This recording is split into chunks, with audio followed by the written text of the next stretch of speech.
MP library में आपका स्वागत है। आज के इस वीडियो में हम एमपीपीएससी यूनिट 2 में जो एमपी जीके की दी गई हैं किले और उसके आगे की बात करेंगे। हमने इसके पहले एमपीपीएससी यूनिट 2 में जो एमपी का जीके दिया गया है पूरा, उसके ऑलरेडी 8 वीडियो बना दिए हैं। अब ये उसके आगे का, तो हम किले की बात करते हैं। तो पहला ग्वालियर किला, इसे पूर्व का जिब्राल्टर कहा जाता है। यह बलुआ पत्थर की खड़ी भूमि पर स्थित है। इसका निर्माण राजा सूरज सेन ने 6वीं शताब्दी ईसा पूर्व के दौरान संत गौलिपा के सम्मान में करवाया था। बाबर ने इसे हिंद के किलों का रत्न कहा था। यह आपसे पूछा जा सकता था। 5 दरवाजे हैं इसमें: आलमगीर दरवाजा, हिंडोला दरवाजा, गुजरी महल दरवाजा, चतुर्भुज मंदिर दरवाजा और हाथी फौट दरवाजा। तो ये 5 दरवाजे हैं। अब धार्मिक स्थान यहाँ देख लीजिए: सिद्धांचल जैन मंदिर की गुफाएं, उर्वशी मंदिर, गोपांचल मंदिर, तेली मंदिर, गरुण स्मारक, सास बहू सहस्त्रबाहु मंदिर, द्वारा दाताबंदी छोड़। अब ये हो गया सास बाहु या सहस्त्रबाहु मंदिर 11वीं शताब्दी में राजा महिपाल द्वारा 193 ईसा पूर्व में निर्मित कराया। यह सहस्त्रबाहु विष्णु को समर्पित है। इस किले की तलहटी में 15वीं शताब्दी के राजा डोगर सिंह द्वारा बनवाए गए जैन मंदिर हैं, इसमें जिसमें सर्वाधिक ऊंची प्रतिमा जैन तीर्थंकर आदिनाथ की है। इस किले में मध्य प्रदेश का सबसे बड़ा गुरुद्वारा दाताबंदी छोड़ है। तो आप ये ग्वालियर किलों के बारे में एक इंपॉर्टेंट फैक्ट याद रखिएगा। अब नेक्स्ट की ओर बढ़ते हैं। दतिया का किला, निर्माण 1664 में वीर सिंह द्वारा। यह किला 7 खंडों में विभाजित है। दतिया किले के प्रवेश द्वार में नरेश भवानी सिंह ने justice is the game of crown अंकित करवाया था। किसने? भवानी सिंह ने। महेश्वर किला की बात करते हैं। स्थान है इसका महेश्वर खरगोन, नर्मदा नदी के तट पर स्थित है। इतिहास के अनुसार 1733 में मल्हार राव होलकर के किले शासक शासक बने। उसके बाद अहिल्याबाई होलकर बनी, जिन्होंने किले का पुनर्निर्माण कराया। 5 द्वार हैं यहाँ पे: कामनी दरवाजा और अहिल्या दरवाजा। पहले गादी दरवाजा नाम था अहिल्या द्वार का, और का प्रयोग अधिकतर किया जाता है। शाही महल जो एक लकड़ी की इमारत है, जिसे आमतौर पर राजवाड़ा कहा जाता है। तो ये महेश्वरी किले से याद होगा। अब असीरगढ़ किला की बात करते हैं। तो बुरहानपुर जिला में स्थित है, मध्य प्रदेश की सतपुड़ा पर्वत श्रृंखला पर। इसे द गेटवे ऑफ डेक्कन कहा जाता है। इस किले का निर्माण अहिर साम्राज्य के आसा अहिर ने करवाया था। इस किले को 1601 में मुगल सम्राट अकबर ने जीत लिया था। इसको दक्षिण का प्रवेश द्वार तथा बुरहानपुर दर्रा भी कहा जाता है। शिव मंदिर एवं आशा देवी की प्रतिमा इसी किले में स्थित हैं। मुमताज महल की मृत्यु इसी किले में हुई थी, और इस किले के दरवाजे को अकबर ने सोने की चाबियों से खोला था। ठीक है, तो असीरगढ़। अब नेक्स्ट पढ़ते हैं बांधवगढ़ किला। तो बांधवगढ़ राष्ट्रीय उद्यान उमरिया के अंदर स्थित है। 14वीं शताब्दी में बघेलखंड के राजा व्याघ्र देव द्वारा निर्मित कराया गया था। यहाँ शेषशाही तालाब व विष्णु मंदिर स्थित है, बांधवगढ़ राष्ट्रीय पार्क में। यह किला विंध्याचल पर्वतमाला पर 900 मीटर की ऊंचाई पर स्थित है। अब यहाँ पे स्मारक कौन कौन सी हैं? शेषशाही भगवान विष्णु की 11 मीटर की मूर्ति है, 10वीं शताब्दी की। विष्णु की अवतार की मूर्तियां जैसे नरसिम्हा की 7 मीटर की ऊंची मूर्ति, वराह सुअर अवतार और मत्स्य और कछुआ अवतार, ये सब यहाँ पे मूर्तियां हैं। ठीक है दोस्तों, अब आगे की ओर बढ़ते हैं। विजय अवधगढ़ किला, इसका स्थान कटनी है। इसका निर्माण मैहर राजा बिशन सिंह के पुत्र ठाकुर प्रयाग दास ने लगभग 1826 में करवाया था। इस किले का निर्माण लाल बलुआ पत्थर से किया गया था। अब देवगढ़ किला की बात करते हैं। मोख छिंदवाड़ा में है, मोखेड़ नामक जगह में। निर्माण राजा जाटवा ने कराया था। इस किले में केवल प्रवेश द्वार में 30 से अधिक बुर्ज और कई कुएं और टैंक हैं। ठीक है, अब मकड़ाई किला की बात करते हैं। तो हरदा जिले में स्थित है। निर्माण 1630 ईस्वी में मकड़ई राज परिवार के राजा मकरंद शाह ने कराया था। इस किले के समीप ही जादूगर मालन का महल स्थित है। धार किले की बात करते हैं। तो धार जिला मालवा क्षेत्र में राजा भोजदेव के समय इसे धारगिरी लीलो उद्यान के नाम से जाना जाता था। 1305 में अलाउद्दीन खिलजी ने इस किले पर आक्रमण किया। 1344 में मोहम्मद बिन तुगलक ने किले का जीर्णोद्धार किया। किले के अंदर देवी कालका मंदिर का निर्माण नरेश मिंज ने कराया था। इस किले में पेशवा बाजीराव का जन्म हुआ था। 1732 ईस्वी में मराठाओं ने इसे अपने अधिकार में ले लिया था।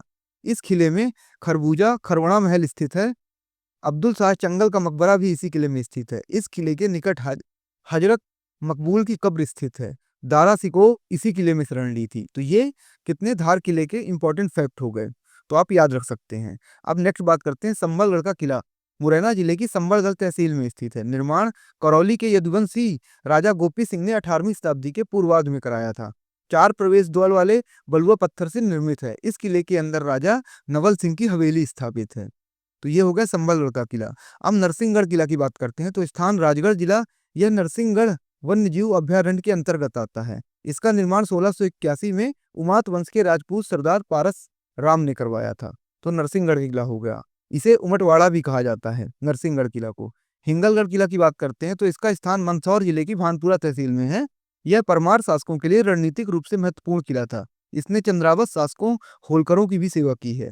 प्रसिद्ध पर्यटन स्थल है यहाँ पे हिंगलाज माता का मंदिर, राम हनुमान मंदिर, दरबार कच्छ कचहरी, रानी महल, शिव मंदिर, फतेह बुर्ज, तीर्थम। तो ये प्रमुख मंदिर हैं। अब मंडला किला की बात करते हैं। तो मंडला जिले में अवस्थित है। यह दुर्ग बंजर और नर्मदा नदी के संगम पर स्थित है। निर्माण 16वीं शताब्दी में गौंड राजा नरेंद्र शाह ने करवाया था। मंडला जिले में ही राजेश्वरी भवन का निर्माण निजाम शाह ने करवाया था। महू कजलीगढ़ किला, जो कजलीगढ़ किला है महू में है। स्थान इंदौर। इसका निर्माण होलकर राजवंश के महाराजा शिवाजी होलकर ने करवाया था। इसमें कई मंदिर और कई किले हैं। नरवर किला शिवपुरी में है, काली सिंध नदी के पूर्व। ये इंपॉर्टेंट है, नदी पूछ सकता है। इसका निर्माण राजा नल कालिदास के महाकाव्य अभिज्ञान शाकुंतलम के नायक द्वारा किया गया था। इस किले के भीतर महत्वपूर्ण स्थान है फुलवा महल, छिप महल, हवा पौर, रानी महल, कचेरी महल, कोरियों की हवेली, रानी दमयंती महल, राव पटेवा महल, सुनहरी महल, राम जानकी मंदिर और अन्य। ये सब महल है नरवर किला के अंदर, जो कि शिवपुरी में काली सिंध नदी के पूर्व स्थित है। मंदसौर किला, दसपुर किला भी बोलते हैं इसका। इस किले का निर्माण अलाउद्दीन खिलजी ने करवाया था। 12 द्वार है इसमें। सबसे महत्वपूर्ण है नदी दरवाजा। गिन्नौरगढ़ का किला सीहोर में स्थित है। इसके निर्माण में 13वीं शताब्दी में महाराजा उदय वर्मन ने असरफी पहाड़ी पर करवाया था। यह सीहोर में स्थित है।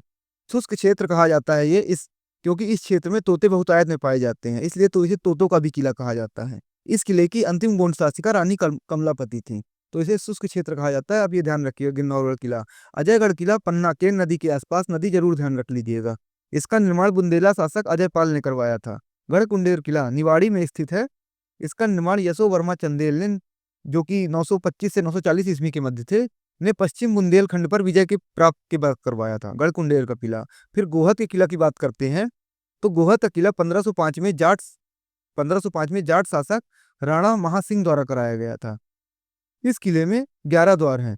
प्रत्येक का नाम स्थानीय गांव के नाम पर रखा गया है। किले का कचरी महल ईरानी कला के लिए बेहतरीन नमूना। कचरी महल कहाँ है? गोहद के किला में। इस किले में राजपूत और जाट स्थापत्य कला का उत्कृष्ट उदाहरण है। इस किले के निर्माण में ये पूछ जा सकता है कि राजपूत और जाट स्थापत्य कला का इस उत्कृष्ट उदाहरण कहाँ पे है? तो गोहद के किले में। इस किले का निर्माण ईंट, पत्थर, मिट्टी और चूने का उपयोग हुआ है। इस किले में ईरानी शैली की नक्काशी, सफेद पत्थर का उपयोग किया जाता है।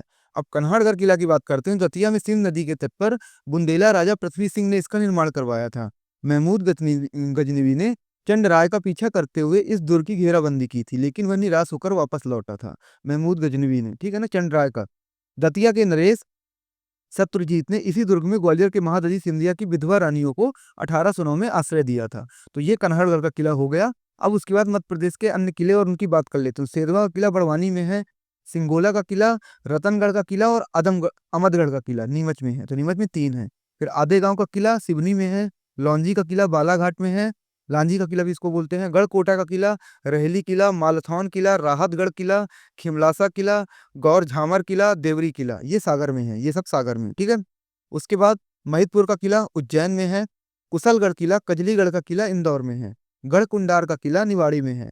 फतेहगढ़ का किला भोपाल में है। सिंगौरगढ़ किला, मुड़ियादो किला, जटाशंकर किला, राजनगर किला दमोह में है। ठीक है, दमोह में ये 4 हैं। फिर उसके बाद शेरगढ़ किला, खड़ेला किला, ये कहाँ? बैतूल में है। अब देवरा के किला और गुलकंज का किला और किशनगढ़ का किला, ये छतरपुर में है ये सब। फिर होशंग शाह का किला और बागरा का किला नर्मदापुरम में है। बलदेवगढ़ का किला निवाड़ी में है। जोगा का किला हरदा में है। फिर बिजराघवगढ़ का किला कटनी में है। रानी दुर्गावती का किला जबलपुर में है। रामगढ़ का किला डिंडोरी में है। चौगान का किला चौरागढ़ नरसिंहपुर में है।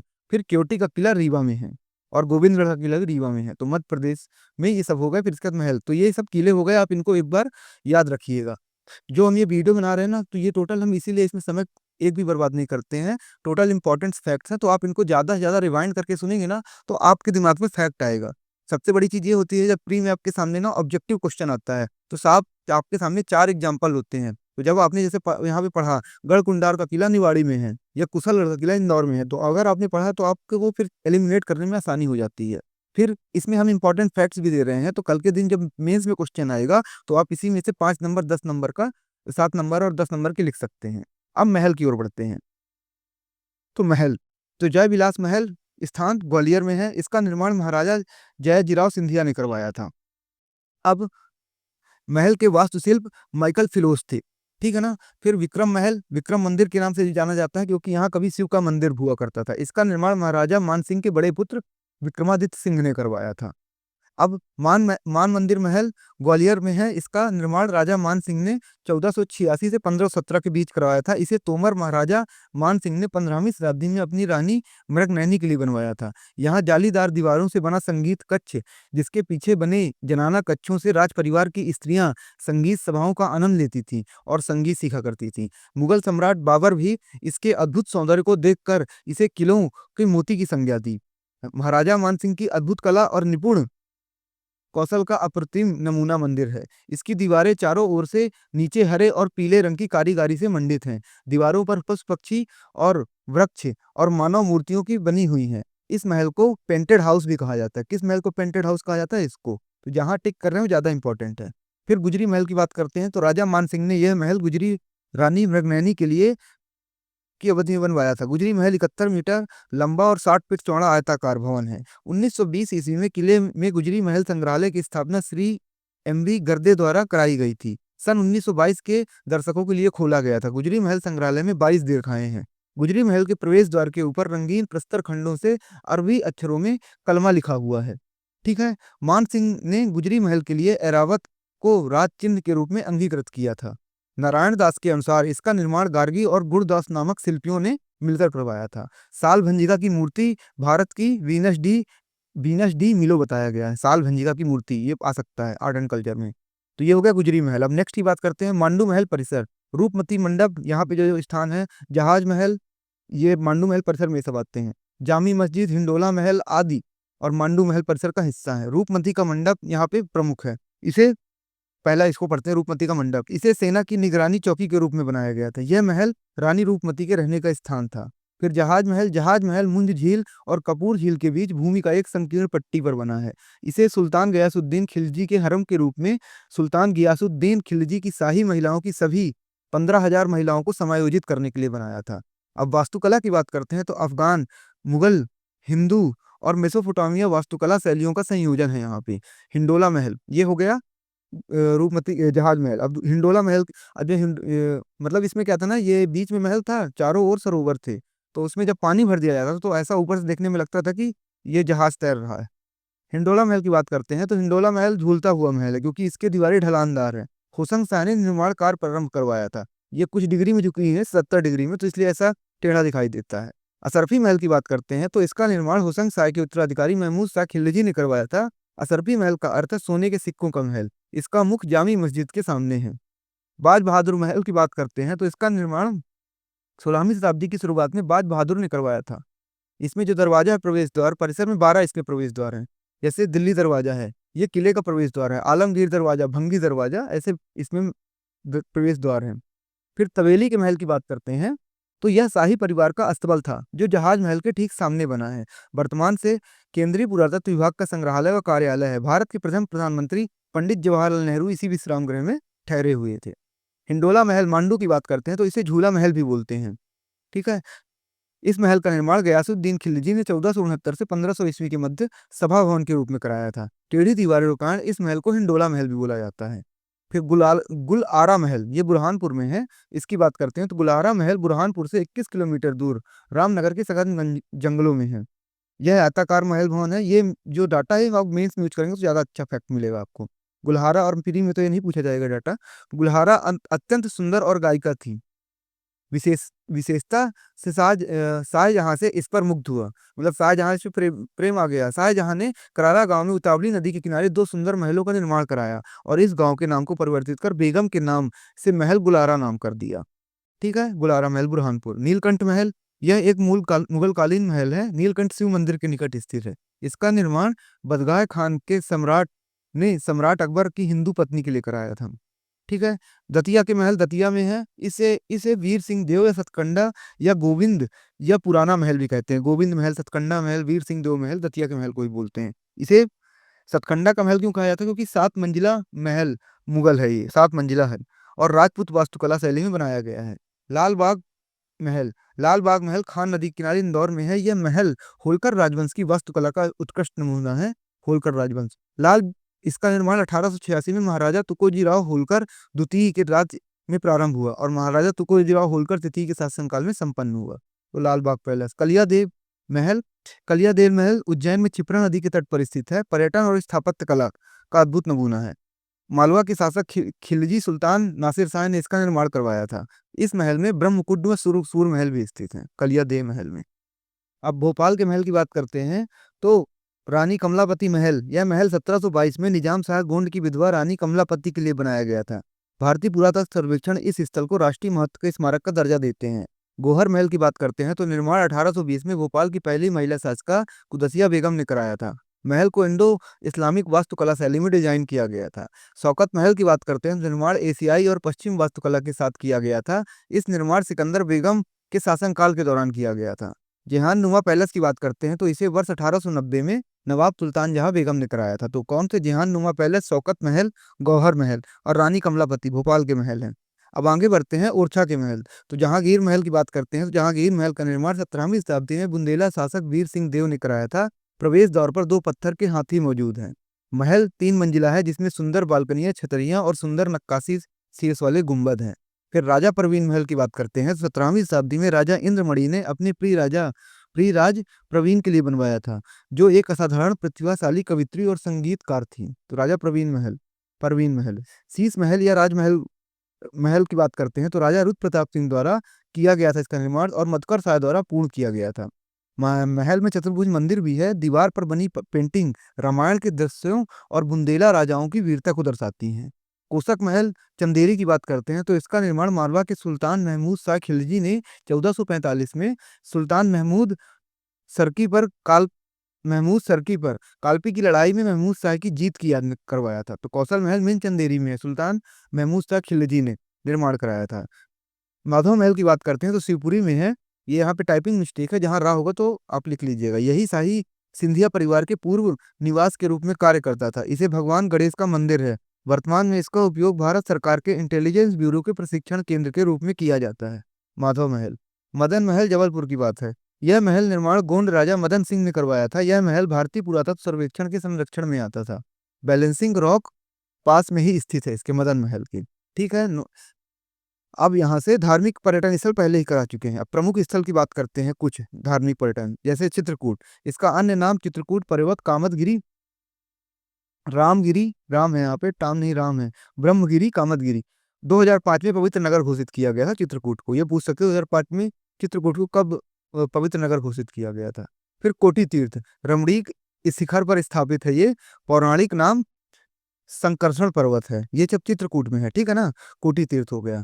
अब आगे बढ़ते हैं। स्फटिक शिला, ये भी चित्रकूट में है।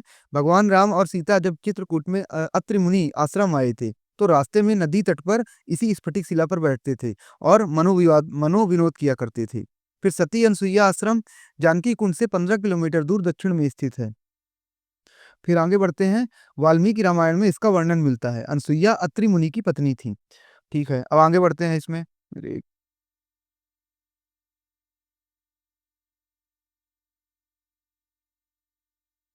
सॉरी दोस्तों, ये थोड़ा ऊपर चला गया ये। हाँ। अब आगे बढ़ते हैं। हनुमान धारा। तो दंत कथाओं के अनुसार भगवान राम जब स्वर्ग जाने लगे तब उन्होंने हनुमान जी को इस स्थान पर अपने निवास बनाने की स्थान दी, क्योंकि यहाँ रहने पर उनकी लंका को जलाने तथा सूर्य को निगल जाने से उत्पन्न गर्मी शांत हो सकती थी। फिर बांके सिद्ध विंध्य पर्वत पर स्थित एक कंदरा जो गणेश बाग से 3 किलोमीटर दक्षिण पूर्व में स्थित है, तो विंध्य पर्वत पर है। प्रमोद वन पयोस्नी नदी के तट पर स्थित है। हम्म सॉरी इसी वन के रीवा नरेश विश्वनाथ प्रताप सिंह जूदेव ने श्री राम नारायण मंदिर बनवाया था। इसी वन में 360 कोठरियां भी बनी हुई हैं। प्रमोद वन के पश्चिम में दास हनुमान नामक स्थान है जो सिद्ध स्थान माना जाता है। गुप्त गोदावरी की बात करते हैं तो सती अनसुईया आश्रम से 10 किलोमीटर दूर दक्षिण पूर्व के स्थित है। यहाँ 2 कंदरा हैं जिनको राम कुंड और लक्ष्मण कुंड कहा जाता है। मांडा मांडव्य आश्रम की बात करते हैं तो इसे कलिंजर दुर्ग का ही अंग बताया गया है। यहाँ भगवान श्री बालाजी का भव्य मंदिर बना हुआ है। यहाँ पंचमुखी शंकर जी की प्रतिमा, जो पाप मोचन तालाब आदि प्रसिद्ध है। ठीक है ना, मांडव आश्रम में कलिंजर दुर्ग का ही एक भाग है ये। राम सैया की बात करते हैं तो यहाँ एक बड़ी सी चट्टान है जिसमें श्री राम और जानकी शयन करते थे, इसलिए इनका नाम राम सैया पड़ा। प्रमाण के लिए यहाँ चरण चिन्ह विद्यमान है। अमरकंटक की बात करते हैं तो यहाँ शंकराचार्य का जन्म 788 ईस्वी में हुआ था और यहाँ आचार्य गोविंद पाद ने इन्हें संन्यास की दीक्षा दी थी। उसके बाद उन्होंने पातालेश्वर महादेव की स्थापना की। नर्मदा के मूल उद्गम प्रदेश को सूर्यकुंड कहा जाता है। इसका जीर्णोद्धार राजा कर्ण ने करवाया था। ठीक है। अमरकंटक कर्ण मंदिर देख लेते हैं तो कर्ण मठ की स्थापना कलचुरी शासक कर्णदेव ने करवाई थी। यह मंदिर भगवान शिव को समर्पित है। मंदिर लाल काले ग्रेनाइट पत्थरों से निर्मित है। कलवंचरी वंश के गांगेय देव तथा कर्ण का समय स्थापत्य चरमोत्कर्ष माना जाता है। इस मठ में 3 मंदिर है जिसमें प्रमुख देवता शिव हैं। सूर्य कुंड की बात करते हैं तो पातालेश्वर मंदिर के उत्तर में अवस्थित है। माना जाता है कि इसका निर्माण शंकराचार्य ने करवाया था। सूर्य कुंड पचमढ़ा मंदिर की बात करते हैं तो यह 5 मंदिरों का समूह वाला मंदिर है। इसका निर्माण नागर शैली में किया गया था। सोनमुंग की बात करते हैं तो यह सोन नदी का उद्गम स्थल माना जाता है। अमरकंटक से सोन नदी की वनखंडी में अदृश्य हो जाती है। एक पतली धारा एक दलदली प्रदेश में निकलती है। ठीक है। अब पचमढ़ी की बात करते हैं तो खोज 18वीं शताब्दी के एक ब्रिटिश कैप्टन जेम्स ए फोसिथ ने की थी। प्रसिद्ध पर्यटन स्थल पचमढ़ी महादेव की पहाड़ियों में स्थित एक प्रमुख हिल स्टेशन है। नर्मदापुरम जिले में पिपरिया स्टेशन के निकट स्थित है। यहाँ दर्शनीय स्थल कौन से हैं? प्रदर्शनी पॉइंट, हांडी खो जो भी आकार का है, जटाशंकर गुफाएं, अप्सरा विहार, रजत प्रपात, राजगिरी, लांजीगिरी, आई आईटीन सरोवर, डचस फॉल, चौरागढ़ प्रसिद्ध शिव मंदिर है यहाँ पे, धूपगढ़, पांडव गुफाएं, धुआंधर, बी फॉल, ये सब हैं। और डिटोरती डिप, बड़े महादेव, गुप्त महादेव, बीना वादक की गुफा, हार्बर कंब तथा सरदार गुफा, राज्य की पुलिस प्रशिक्षणशाला, भेड़ाघाट। तो यहाँ पे ये इतने दर्शनीय स्थल हैं, आप याद रख सकते हैं। सौंदर्य के कारण ही पचमढ़ी को सतपुड़ा की रानी, मध्य प्रदेश का कश्मीर तथा पर्यटकों का स्वर्ग कहा जाता है। अब बायोस्फीयर स्पेशल रिजर्व है जो ये पहला था, प्रदेश का पहला। 1964 में श्रीमती इंदिरा गांधी यहाँ आई और इनके बचपन के नाम पर इस पॉइंट का नाम प्रियदर्शनी इंदिरा पॉइंट रखा गया। प्रियदर्शनी पॉइंट रखा गया। धूपगढ़ को पूर्व में श्री हरवत्स कोट कहा जाता है। धूपगढ़ को पूर्व में। राजेंद्र गिरी प्राचीन नाम है इसका पेनोरम, ये पूछ सकते हैं राजेंद्र गिरी का पेनोरम पुराना नाम क्या है? पूर्व राष्ट्रपति डॉक्टर राजेंद्र प्रसाद के सम्मान में इसका नाम राजेंद्र गिरी रखा गया। जमुना जलप्रपात को भी फॉल्स भी कहा जाता है। यह नर्मदापुरम जिले के पचमढ़ी में स्थित है। जमुना जलप्रपात के द्वारा पचमढ़ी शहर के में जल की आपूर्ति की जाती है। तो ये टोटल पचमढ़ी संबंधित फैक्ट हो गए। अब आगे की ओर बढ़ते हैं। नूराबाद मुरैना मुरैना ग्वालियर के बांच एक ऐतिहासिक स्थल जहां पर नूरजहां की सराय और गन्ना बेगम का मकबरा दोनों की मुगलिया सल्तनत स्थापत्य के नमूने हैं। यहाँ साक नदी है यहाँ पर जहांगीर के शासन में एक पुल बनाया गया जिसे अष्टकोणीय छतरियों से सजाया गया, लगभग 80 मीटर लंबा और 10 मीटर चौड़ा। मांडू की बात करते हैं तो मालवा का सौंदर्य स्थल मांडू को सादियाबाद अर्थात हर्षनगर के नाम से जाना जाता है। मांडू पर्यटन क्षेत्र 45 किलोमीटर लंबी दीवार से घिरा हुआ है जिसमें 12 दरवाजे हैं, जिसमें दिल्ली दरवाजा प्रमुख है। इसका निर्माण 1405-1407 के मध्य ईस्वी में कराया गया था। अन्य प्रमुख दरवाजे आलमगीर दरवाजा, भंगी दरवाजा, तारापुर दरवाजा, कमानी दरवाजा, हाथीफोड़ दरवाजा आदि हैं। ठीक है ना। मांडू के किले हिंडोला महल और दरबार महल का निर्माण होशंग शाह द्वारा कराया गया था। बाज बहादुर और रूपमती महल का निर्माण सुल्तान नसरुद्दीन शाह द्वारा, जहाज महल का निर्माण गयासुद्दीन खिलजी द्वारा कराया गया था। रीवा कुंड मांडू के स्थित एक कृत्रिम झील है जिसे बाज बहादुर ने रानी रूपमती महल में पानी की आपूर्ति के लिए बनवाया था। तो ये मांडू से संबंधित प्रमुख फैक्ट। अब शिवपुरी में देख लेते हैं तो ग्वालियर रियासत के सिंधिया राजाओं की ग्रीष्मकालीन राजधानी रह चुकी है। शिवपुरी आज भी अपने सुंदर राजप्रसादों तथा संगमरमर से निर्मित अलंकृत छतियों के द्वारा विगत राजसी विरासत की याद दिलाती है। प्रथम पर्यटन नगरी होने का गौरव प्राप्त है इसे। दर्शनीय स्थल माधव राष्ट्रीय उद्यान, गुलाबी रंग का माधव विलास प्रसाद, जॉर्ज कैसल भवन, सांख्य सागर बोट क्लब, भदैया कुंड, वीर तात्या टोपी की विशाल मूर्ति यहाँ के अन्य दर्शनीय स्थल हैं। ठीक है। शिवपुरी विदिशा की बात करते हैं तो भिलसा तथा बेसनगर के नाम से प्रसिद्ध है। प्राचीन नाम महामलिस्तान या मेवासा है इसका। दर्शनीय स्थल लोहांगी शिला, गुंबज, बीज मंडल, सम्राट, इसका विदिशा का नाम है। ठीक है। विदिशा का। इंदौर की बात करते हैं तो इंदौर की होलकर छत्रियां, इस स्थान पर 3 छत्रियों का निर्माण हुआ है। ये कृष्ण बाई कि तुकोजीराव द्वितीय और शिवाजीराव के चिता स्थल पर बनाई गई हैं इंदौर की छतरियां। किनने? कृष्णबाई, तुकोजीराव द्वितीय और शिवाजीराव के चिता स्थल पर। राजवाड़ा की बात करते हैं तो इंदौर के बीचों बीच स्थित राजवाड़ा इंदौर के अतीत के वैभव का प्रतीक है। 19वीं सदी में राजवाड़ा की नींव मल्हार राव होलकर ने रखी थी। तुकोजीराव प्रथम ने इसका निर्माण पूर्ण कराया था। तो राजवाड़ा हो गया। अब संग्रहालय, संस्कृति और जनजातीय संस्थाएं जो नेक्स्ट टॉपिक है, इसकी भी थोड़ी सी देख लेते हैं। प्रमुख संग्रहालय देखिए, इंदिरा गांधी संग्रहालय। यह संग्रहालय 21 मार्च 1970 में नई दिल्ली में खोला गया। इसे वर्ष 1985 में भोपाल लाया गया। जनजाति के आधार विकास, मानव सभ्यता के विकास और उद्भव की कहानी प्रस्तुत करता है ये, ठीक है ना। केंद्रीय संग्रहालय इंदौर में है। स्थापना 1923 में होलकर शासन के अंतर्गत नवरत्न मंदिर के नाम से किया गया था। 1929 में इसी भवन में केंद्रीय संग्रहालय की स्थापना हुई। फिर सांची पुरातत्व संग्रहालय 1919 में सर जॉन मार्शल द्वारा इन्होंने एक ग्रंथ मॉन्यूमेंट्स ऑफ सांची प्रकाशित किया। मध्य प्रदेश राज्य संग्रहालय। मध्य प्रदेश के राज्य संग्रहालय भोपाल को पहले एडवर्ड संग्रहालय के रूप में जाना जाता है। यह संग्रहालय की स्थापना 1909 में सुल्तान जहां बेगम द्वारा एडवर्ड संग्रहालय के नाम से की गई थी। रामायण कला संग्रहालय। भारत का पहला रामायण कला संग्रहालय मध्य प्रदेश के राज्य के निवाड़ी जिले के ओरछा में स्थित है। इसकी स्थापना 17 अप्रैल 2005 में की गई थी। महाराजा छत्रसाल संग्रहालय। यह संग्रहालय छतरपुर जिले के दुबेला गांव में स्थित है। इसका उद्घाटन 12 सितंबर 1995 में भारत के प्रथम प्रधानमंत्री पंडित जवाहरलाल नेहरू द्वारा किया गया था। कहाँ? छतरपुर में। रानी दुर्गावती संग्रहालय जबलपुर में स्थित है। इसकी स्थापना 1976 में की गई थी। यह संग्रहालय कलचुरी और गोंड राज्य की पुरा सामग्री सुरक्षित है यहाँ पे। तुलसी संग्रहालय सतना जिले के चित्रकूट में स्थित है। इसका पुराना नाम रामवन आश्रम है। ये एक बार क्वेश्चन प्री में आ चुका है। गुजरी महल संग्रहालय ग्वालियर में स्थित है। यह वर्तमान गुजरी मृगनयनी महल संग्रहालय के नाम से जाना जाता है। कुछ जिला संग्रहालय उनको भी देख लीजिए, जैसे जहांगीर महल संग्रहालय ओरछा में स्थित है। वर्मन संग्रहालय मंदसौर में स्थित है। इसमें शैव वैष्णव देवी जैन संप्रदाय से संबंधित प्रतिमाओं का संग्रह किया जाता है। रीवा महाराजा संग्रहालय। यह संग्रहालय रीवा में स्थित है। इसका नाम वेंकट भवन है। इसमें बघेल वंश से संबंधित सामग्री है। बघेल संग्रहालय यह उमरिया जिले के बांधवगढ़ में स्थित है। यह पहले शाही महल के नाम से जाना जाता था। देवी पुरातत्व संग्रहालय महेश्वर खरगोन में स्थित है। जनजाति संग्रहालय तो यहाँ पे जनजाति संग्रहालय आप देख लीजिए, फिर इसके बाद नेक्स्ट बातें हम बाद में करेंगे। तो मध्य प्रदेश जनजाति संग्रहालय भोपाल में स्थापना 6 जून 2013 में की गई थी। यह संग्रहालय मध्य प्रदेश शासन संस्कृति विभाग द्वारा संचालित होता है। बादल भोई आदिवासी संग्रहालय 1954 में ट्राइबल म्यूजियम छिंदवाड़ा की स्थापना की गई थी। 1997 में इसका नाम बदलकर बादल भोई आदिवासी संग्रहालय कर दिया। इस संग्रहालय में भारिया जनजाति में संबंधित संपूर्ण विवरण देखने को मिलता है। किसका? भारिया जनजाति का। आदिवासी संग्रहालय। यह संग्रहालय छतरपुर जिले के खजुराहो में स्थित है। और सहरिया संग्रहालय। यह संग्रहालय श्योपुर जिले में स्थित है। यह देश का एकमात्र सहरिया संग्रहालय है। जो इस संग्रहालय में जनजातियों पर शोध कार्य पाठ्यक्रम उपलब्ध है। तो ये टोटल आदि संग्रहालय हो गए, जनजाति, निजी और जो सरकारी हैं। तो अभी नेक्स्ट हम बातें करेंगे कुछ और संग्रहालयों की और आगे टॉपिकों की। तो आप हमसे जुड़े रहिए दोस्तों। इसी तरह अगर आपको अच्छा लग रहा हो तो आप हमें सपोर्ट कर सकते हैं और हमारे साथ जुड़ सकते हैं। हम अभी जैसे ही प्री खत्म होगा तो मेंस का भी हम पूरा इसी तरह आपका लाने का प्रयास करेंगे। धन्यवाद दोस्तों।